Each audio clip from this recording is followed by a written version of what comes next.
It's time for our Friday Agile, Not So Agile episode of the Daily Stand Up Podcast. And I thought about a good topic for this week.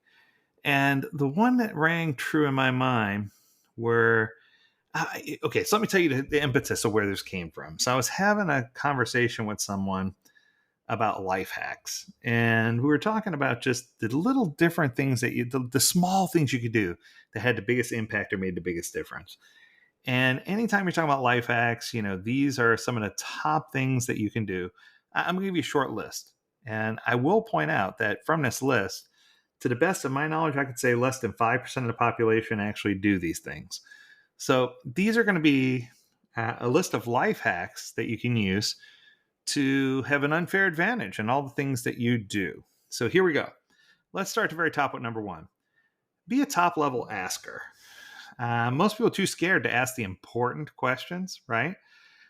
You're afraid to ask people of higher status, or you're afraid to ask people things for the fear of being rejected, and it's one of those things where you can't have that fear.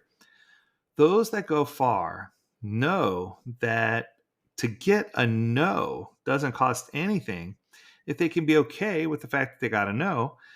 And so they ask 30 people who are out of their league, and they get one yes that unfairly propels them to where they need to be. So I guess what I'm trying to say is I see people all the time who say, and my good friend Phil Barth, I'm going to use him for this. He says, fry your chickens, right? And a chicken's the thing telling you can't do that. She'll never go out with you, or you'll never get that promotion, or you don't have the skill set.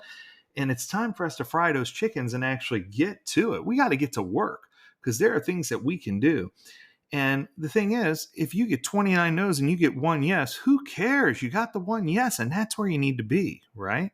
So a lot of times I can tell you, even with my business, I send out so many proposals, and sometimes people just aren't interested. I'm too expensive. I'm a little bit different personality-wise than what they were expecting. And that's always okay. But the point I'm trying to make is I love to hear no, because it's the no's that lead me to the yes. All right, here's number two. Presuppose greatness. 99% of the people on the planet view success as, I have this thing I'd like to accomplish, and so I'm going to set a cool target so I can work my way towards getting what I want. Oh my gosh. Welcome to Lamesville, right? I mean, this is just terrible. Everybody knows that that's not the way you're going to get things done. So there are places that, when you act like you're part of the moment you get out of bed, and you act like you already have what you want, that's what's going to propel you to get into that top 1%. If you're trying to get out of bed and you get out of bed and say, oh, look at all the things I have to do today. No, look at all the things I've done. It made me a rock star, and look at where I'm going forward.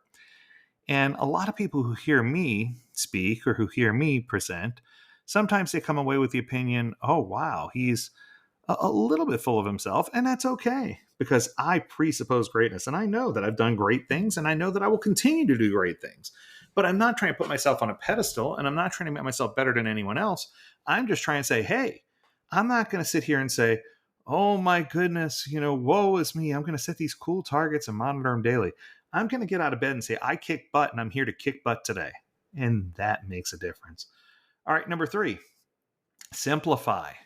A super effective way to make your life 10 times harder than it really is by adding unnecessary layers of complexity. Scaled Agile. Accumulating crap is by default for most the worst thing you can do, right? If you want to set yourself apart and bring attention to what you do every day, keep it so simple that people can't help but looking at you and saying, wow, you keep things simple. Apply this to every aspect of your life, whether it's packing luggage or the size of your bathing suit, right? It shouldn't matter. Keep things sweet, simple, and to the point. I think it was Robbie Van Winkle say, quick to the point, no faking, cooking MCs like a pound of bacon, right? Okay, prioritize uncomfortable conversations. People who stay stuck avoid saying what needs to be said. Follow the advice, right? If you're going to do radical candor, Kim Scott, you need to say those tough words and get those uncomfortable conversations out of the way. Take the crucial conversations class, but don't beat around the bush, right?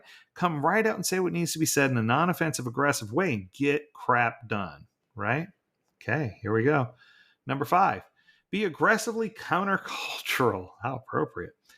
Those who have any intimacy with the science of success know that people who leave significant legacies never follow the crowd.